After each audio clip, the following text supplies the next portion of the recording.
Hey everybody, this is John from Rad Relics, and today we're going to be talking about 8 categories that I love to sell on eBay. I make a lot of money. We do about $100,000 a year on eBay. I sell somewhere between $8,000 and $10,000 a month, and a vast majority of that income comes from these 8 categories. And I'm going to talk to you about each of these 8 categories, and maybe you too can go out and find some success on selling items out of these categories. And the first category is absolutely one of my favorite, and that is consumer electronics. There's all kinds of stuff that you can sell from the consumer electronics category. There's vintage electronics, there's modern electronics, all kinds of stuff. I find that we sell a lot more vintage electronics. I sell a lot of the old iPods, cassette players, tape decks, VCRs, DVD players. In fact, today I just shipped out for $100. We sold a DVD VCR combo, and it had the HDMI connector to it. So when you're out sourcing at thrift stores or yard sales and you see an electronic item laying there, take the time, get out that telephone, and search that item up on eBay. Definitely look and see what they sell for, because I can tell you that with the vintage electronics category that you will find a ton of awesome stuff. And the pro tip is finding stuff that is brand new in the packaging. If you find anything, as my buddy Bearded Picker Scott says, Sony sells. Anything like Sony is really good to find in the packaging. Tape decks, stuff like cassette players and stuff like that. It's personal CD players, the little ones that we used to have back in the late 1990s, early 2000s to listen to our CDs. Any of that stuff brand new in the packaging will sell absolutely fantastic. So be sure to keep an eye out for that stuff. The next category is clothing, shoes, and accessories. I tend to sell more men accessories because I don't really know a lot about women's clothing, but that doesn't mean because you're a male that you cannot sell women's clothing, or because you're female that you cannot sell men's clothing. You can sell whatever you want. There is a lot of both out there. If you notice that inside of most thrift stores, that vast amounts of their real estate, their floor planning is dedicated to stuff like clothing. Typically they have everything organized by sizes. I find that the smaller sizes, like the small and the medium and the extra smalls, they don't typically sell as well, and they will set for a lot longer on your clothing racks. But if you can find stuff that is large, extra large, 2X, 3X, those items will sell a lot faster. It doesn't have to necessarily be new. If you go out, I love t-shirts. I buy all kinds of t-shirts. It's one of the things that I sell a lot of, and I'm always digging through the clothing racks at the thrift stores looking for t-shirts, because if you can see right back here, I've got a ton of clothes, a bunch of t-shirts. And what I would suggest is definitely get out there, learn your brands, learn your styles, be able to create really nice titles for those. Clothing items, shoes sell really well, certain types of Nikes, certain types of boots. Now this is just a primer. This isn't an in-depth video to tell you everything that's going to sell. You're going to have to once again get out that phone while you're at the thrift store and start learning about some of your different brands and some of the stuff you want to learn. Mall brands, you want to learn department store brands, you want to learn designer brands, because there's money in all of this stuff, especially like, once again, t-shirts with the right thing, with the right type of artwork on it. They can bring good money, and vintage t-shirts can bring a ton of money, like old rock t-shirts. My wife just sold a Kurt Cobain 1994 Kurt Cobain shirt on eBay. She sold it for over $200. One of my favorite things to sell in the clothing and shoes and accessories category are hats, and I sold a 3-stripe Coke hat on eBay, and that brought in over $1,000. I have a video on the channel. If I think about it, I'll throw it in the video, and you can go look. But I found a hat that was a 3-stripe Coke hat, sold for $1,000, and I paid $5 for it. So if you know what you're looking for, you can make a ton of money. The next category isn't super exciting, and a lot of people will overlook these items when they're going to thrift stores or going to estate sales, and that's home and garden stuff. I find that a lot of the little planters and stuff like that, they sell really well for me. Any type of little like home decor item that's unique, that I always say that if you can feel it, like if you look at an item and you go, oh, I love that, I love the way it looks, that typically if you feel that way about it, somebody else is going to feel that way about it. So I always say pick up those items. Kitchen appliances, anything that's still in the box.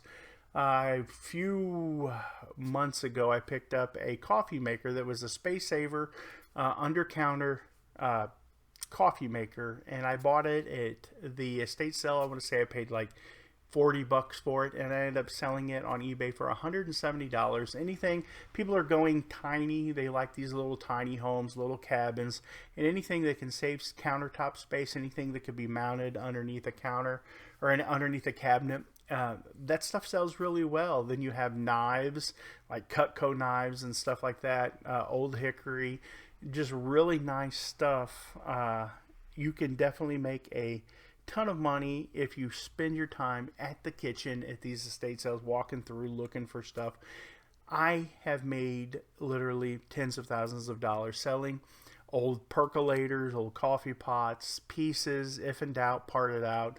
You can buy parts and accessories at these sales on the last day for pennies on the dollar, and typically turn around. And if it's any item that has a wear, like if that item can wear out, somebody is going to need it. And you always have your phone. Just get your phone out, look it up. Look it up, guys. Look up that item.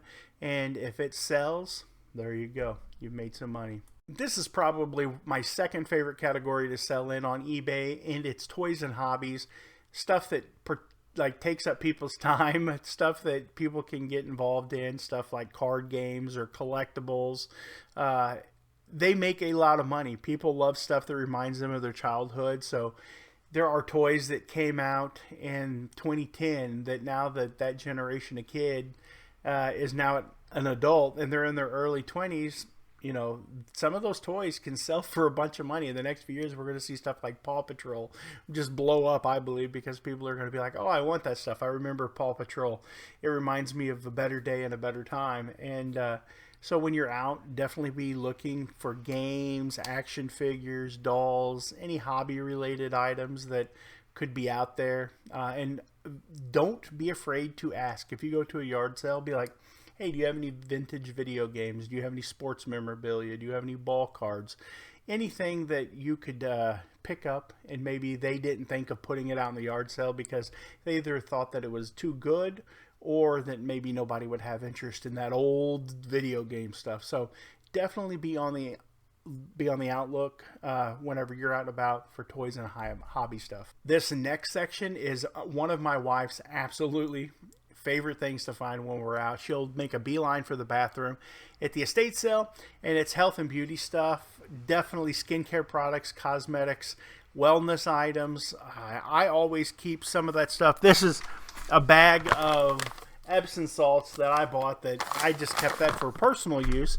We're kind of preppers, so I always keep a supply of medical supplies in the basement here at our store, so that if anything bad ever happened, I'd have a whole bunch of stuff that I could share with my friends and family.